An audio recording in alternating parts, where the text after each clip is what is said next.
És la platja de Sa Palomera de Blanes. Es llencen des de més de 20 metres.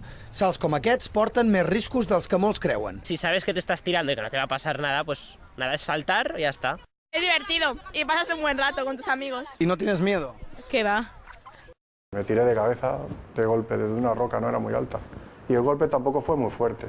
Cuando iba a la ambulancia, decía, pobrecillo con lo joven que es. En Francisco es va quedar tetraplègic. Només es pot moure de pit cap amunt. I necessita ajuda per vestir-se, menjar, anar al lavabo. En 30 segundos te cambia la vida. O sea, que estás andando, lo tienes todo y de golpe y porrazo, ¡bumba! Y lo pierdes todo. Lo pierdes todo. El primer consell per minimitzar riscos és evitar tirar-se de cap. Que el primer que entri l'aigua siguin les mans, que no sigui el cap. Que les mans siguin qui ens trenquen la superfície de l'aigua. I això també ens ajuda que si hi ha poca profunditat, doncs el primer que toqui l'aigua siguin les mans i no el cap. En salts de 10 metres, la profunditat mínima de la piscina ha de ser de 5 metres.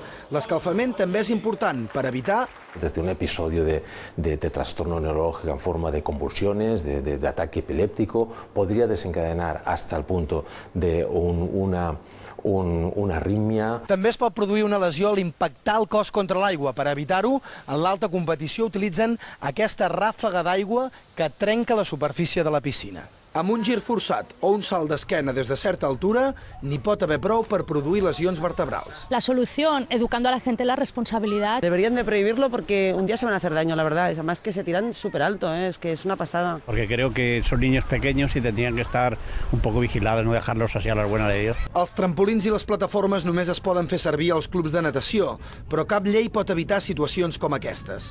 Només el sentit comú.